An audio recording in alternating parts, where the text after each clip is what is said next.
Hello and welcome to this video, which is all about error handling. Very basic introduction to error handling in both the cloud and desktop flows. We will be using the content that we've worked with in the previous labs in this course. There's no need to click along if you don't want to. It's a demo, or you can click along. It's totally up to you. There's no formal labs in this, but do feel free to click along if you like to. I'm going to cover a couple of things, so let's have a look at the agenda. On the cloud side of things, we're going to look at the way to use error handling by configuring something called the run after settings. And then we're going to show you how, if you're a programmer, you'll know the concept of try, catch, finally. There's a way of doing that inside Power Automate. It's not actually try, catch, finally, but there is a way of implementing something very, very similar. That's on the cloud side of things. On the desktop side of things, we'll be looking at creating a subflow error handler so that you can, that's a general way of handling errors. And we'll look at two types of error handling: on block errors and individual action errors. So they're the two topics we're going to cover. So let's go into the cloud version of those. And here's the end-to-end process that we created during this course. And what we're going to do is we're going to use error handling to see if there's any errors and how to manage them. What I want to talk about is something called the run after settings. Now, each of these blocks here has something called run after. If I open that up, configure run after, and what this says is this action here will run after this preceding action is successful. You can also configure it to run if it's failed, if it's skipped, or if it's timed out. But by default, it's going to run. If this is successful, it's going to run. Now, sometimes the way this is coded, and we'd probably code this differently for a production, but the way this is coded at the moment, if an email arrives with new invoice in the subject, so it has new invoice in the subject, but there's no attachments on it, what will happen is it will send the attachments off to predict, and because there's no attachment to go here, it will fail. This will error, and everything else will error out. So what I want to do is configure a run after to just send an email alert to say, oh hey, we got a new invoice email, but it had no attachment on it. Very simple error handling. You'd probably do something a lot more sophisticated in production, but just to show you the concepts here. So what we want to do is have a parallel action here that will run when this is not successful. So you click in here, and rather than add an action, we're going to add a parallel branch. Now what that has done is it's split here, and the way this is currently configured is this will now run both of these channels at the same time. But we'll fix that up in a second. So let's go into send an email. So we're going to send an email. I'm going to send it to ourselves. And maybe just an FYI. New invoice. Empty attachment. We got an invoice from, and maybe we could put the from address in here.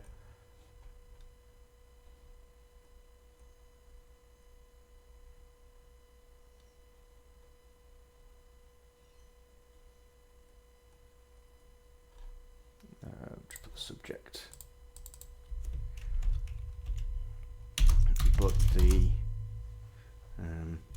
But there were no attachments.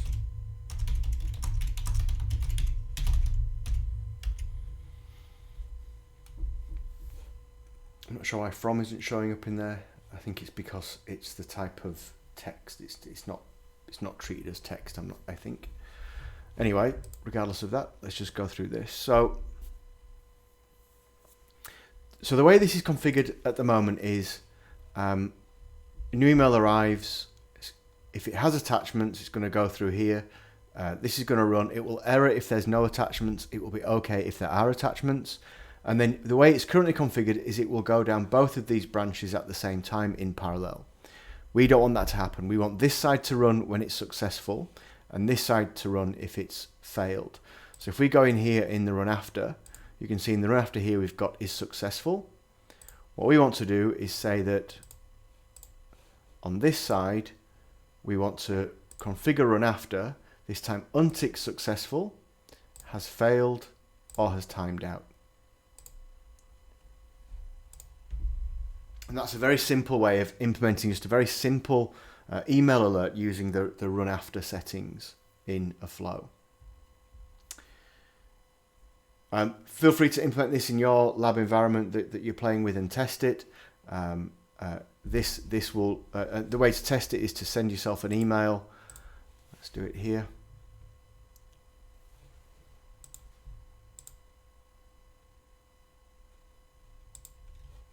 So new email.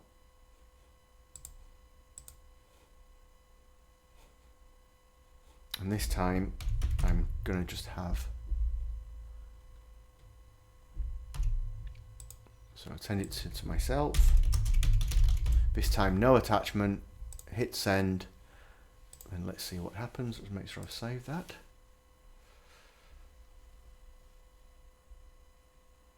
There we go. Hopefully that caught it in time.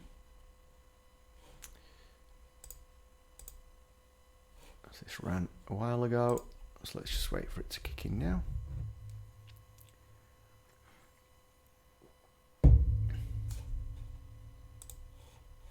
Did I send that? Yep. Now wait here. Oh, you can see it executed. So let's have a look what it actually did when it executed. So here you can see, oh, because it was doing apply to each.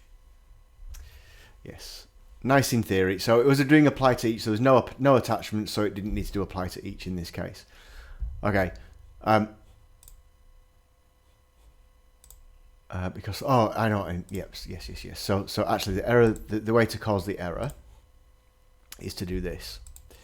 The way to cause the error is to go in here and say include attachments no.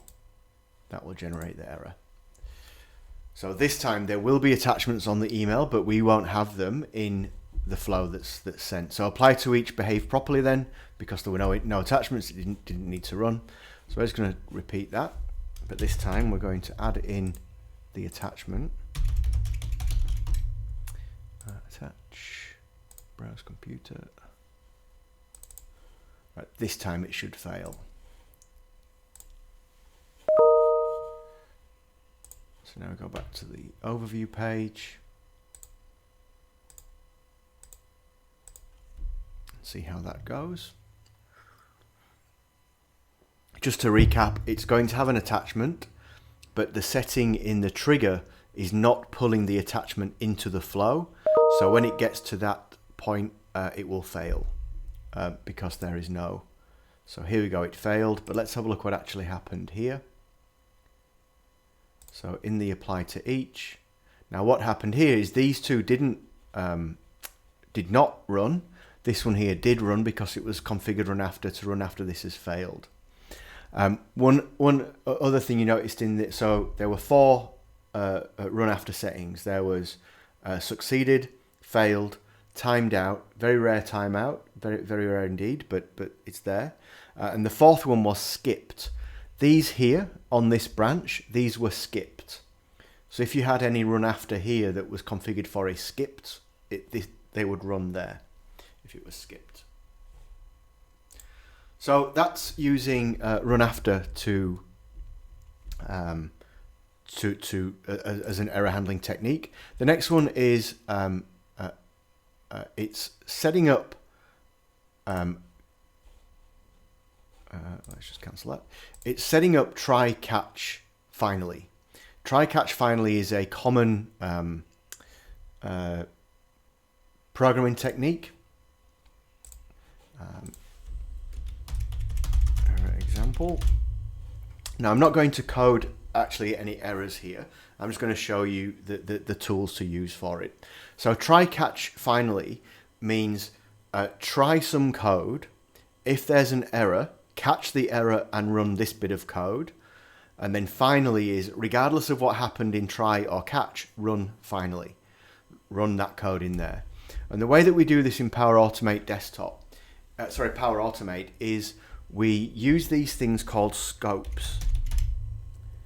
So a scope, it's a control similar to things like conditions and loops, but a scope is a container, and you can add actions inside that container.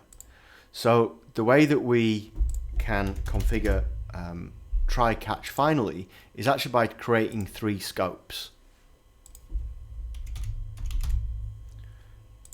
And you can rename actions. So we're going to rename this to try,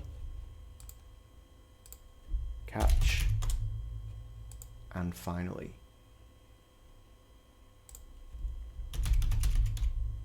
Now these behave in the same way as actions do in terms of run after. So I can configure run after here, and this will run after anything in this block. So if anything in this block fails, the whole block will fail. Therefore, this will recognize that first block as a fail. So I'm going to do configure run after, and we're going to say has failed. It's not going to be successful. Say failed or timed out. Either of those two. This is catching the errors. So we're going to try code in here. I would add actions in here to do a whole bunch of stuff. That would just run as normal. But here, we want this block to execute if any of the code in here fails. So the kind of things you might do in here is things like sending an email alert or logging in a database or some other way of catching the data that the error has happened. So try this code. If it fails, do this. And regardless of what happens up here, always do this code in here. So in this one, configure run after, this would be on every use case, use that, execute the code in here. So you'd want to do this if you are doing ongoing login or again an email alert or something like that. You might want to try to do something in here, catch exceptions in here, and finally send the result here, success or fail, send the final result off to someone, to a database or to a logging or to a web service or whatever you're doing. So the concept here is pretty simple. Really easy to configure using the run after and scopes to implement a well-known method of error handling, which is known as try catch finally. So that's error handling in cloud. We're now going to move and shift gear into Power Automate Desktop. In Power Automate Desktop, we're going to use the in fact, no, we'll create a new flow just for demo purposes. So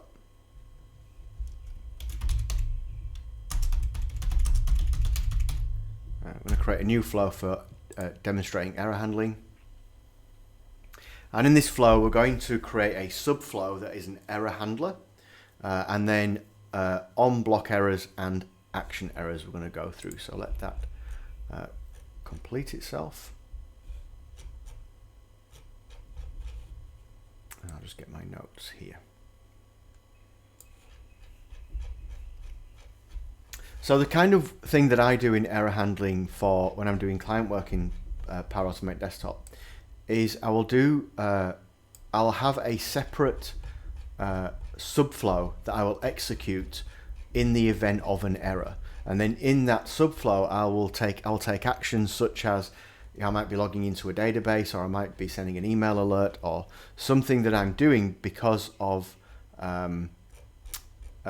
because an error has happened. I want that code to execute. So the way we implement that is using subflows. And I'm going to put a new subflow in here, and I'm going to call it error handler. You could call it other things, exception handling, exceptions, anything that's meaningful to you. I use error handler. It's up to you what you call it. So anything inside here will be executed. I will call this subflow when something goes wrong. what I want to do in this, I want to create a variable. So let's create a variable. Under variable, you've got set variable, and we're just creating a variable here and just instantiating a variable. We're going to call it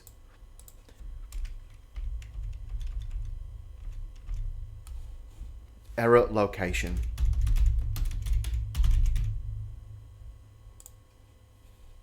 And we'll set it by default to be main, because it's in the main subflow, and it's error and we're calling error location. It'll make more sense when you see it later on.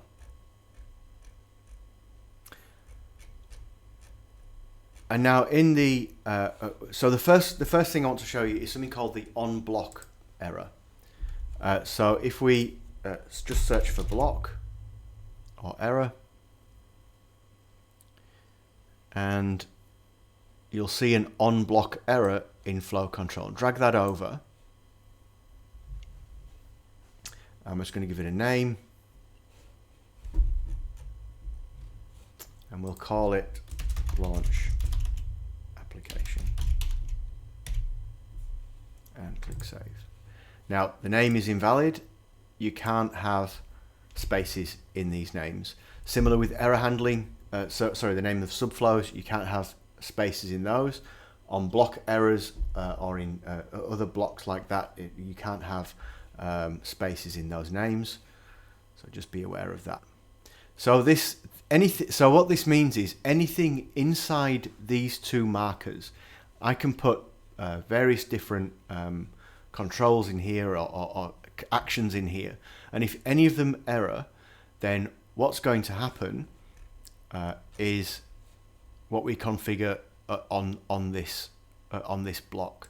So I'm just going to double click the block again, and then what this says is that anything inside this block that we code, it's going to throw error, and we're going to do something. We're going to run a subflow, and the subflow is our error handler.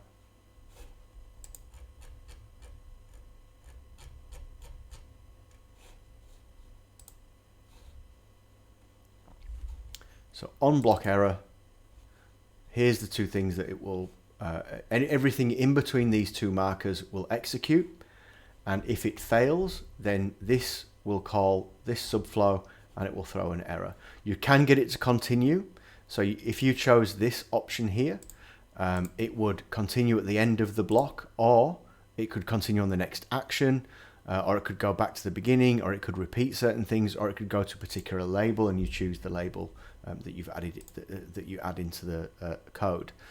In this example, we're going to go to the end of the block and continue the flow run on error.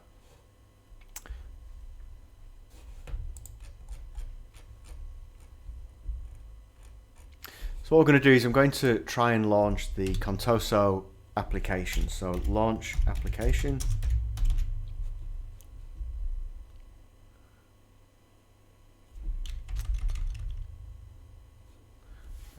Application.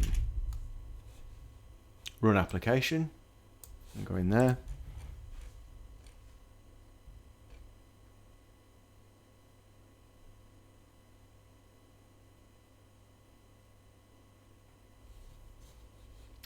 Now what we want to do is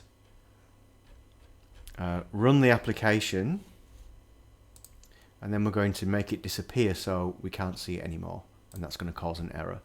So we're going to our Contoso invoicing app here, legacy invoicing app.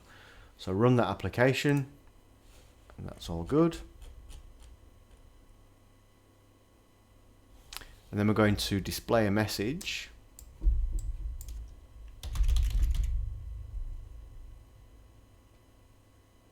So you can display messages.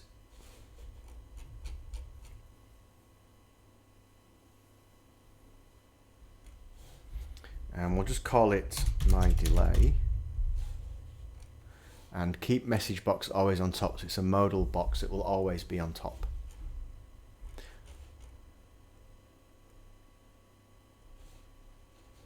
And then click save.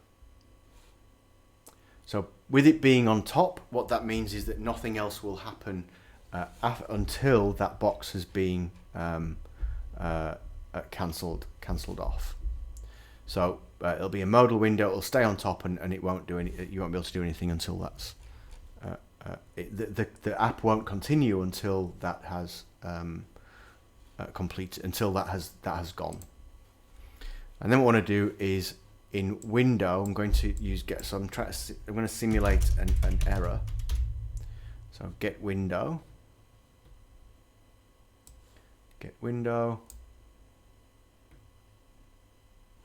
and get a specific window, and the UI element I'm going to get is this.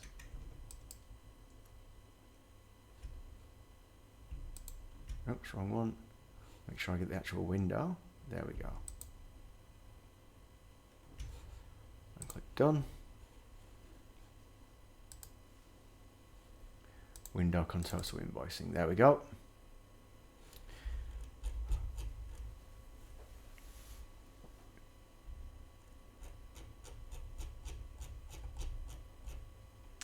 And we're going to bring that window to the front as well. And we're going to go into advanced and click and make sure that fail if window isn't found item here, and click save.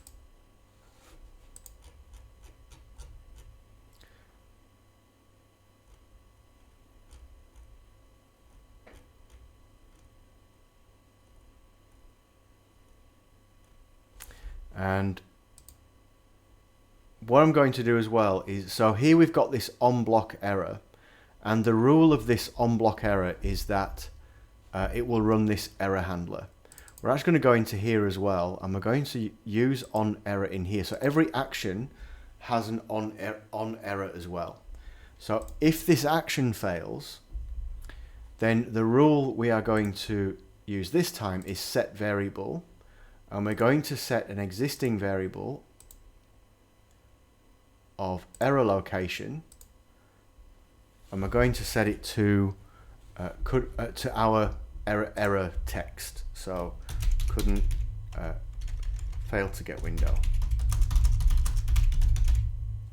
So what this is a way of doing is, it's a way of you can have one variable to configure all the different messages you want for as your code fails, as your code may fail. And then what we're doing is we're catching it in a block to run this error handler, and then you will have some good context information in this error location that you can control and you can code. So you'll notice that this error now has a little shield next to it to show that there is an error handler there, and we've got this on block error that's a different color, so it's easy to see where these errors are. So this is going to run our error handler if something goes wrong. So we need something to show in here if it does go wrong. Let's display a message.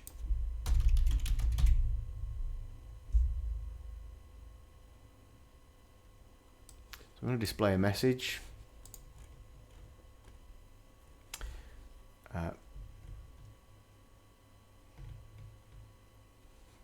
We'll do this in a error.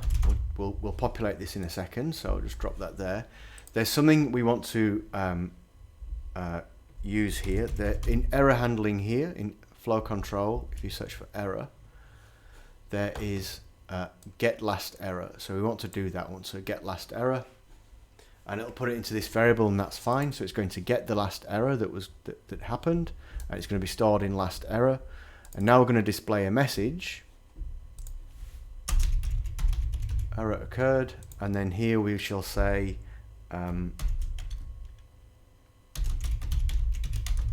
location and last error. So you could, we're going to throw it into a pop-up here, but in real life you'd be logging this to a database, or you might be logging it into an email and alerting somebody, or writing it to a log file or something like that, to know that the errors have occurred. Last error.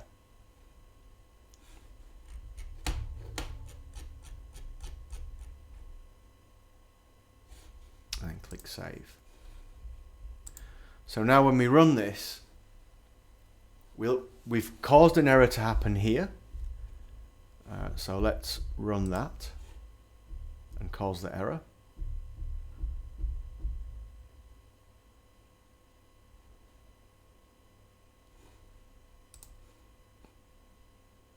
and click, make sure none of those are open. Oh no, yep, fine. Close that, so they're not open, so this get window is going to fail.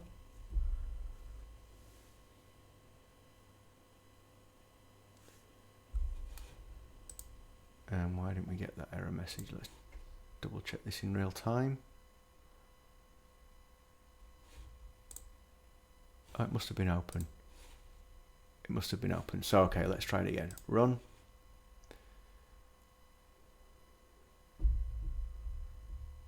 So my delay here for me to close that, that's going to close. Now we click OK here, and that should error.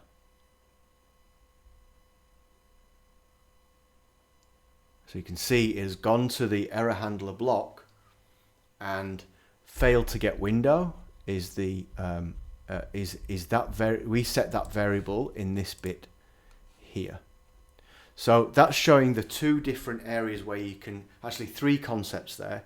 The first of using the three concepts that we've seen in that example is number one, using a subflow as your error handler, and then doing things in here such as logging to a text file, writing to a database, emailing a admin, whatever you need to do for your error handling. That's concept number one. Concept number two is this concept of on-block error. So having an on-block error where the text inside it, you can, on an error, you run a subflow, and then you can continue the run, or you can throw an error for the whole application, for the whole flow. And finally, the thing you can do is, so that's an on-block error, and then within each action, there is an on-error option, and in that option, you've then got, you can set rules to say, to set variables, and the technique we've used here is to set a variable called error location and tailor that so that it's meaningful to us when particular actions fail.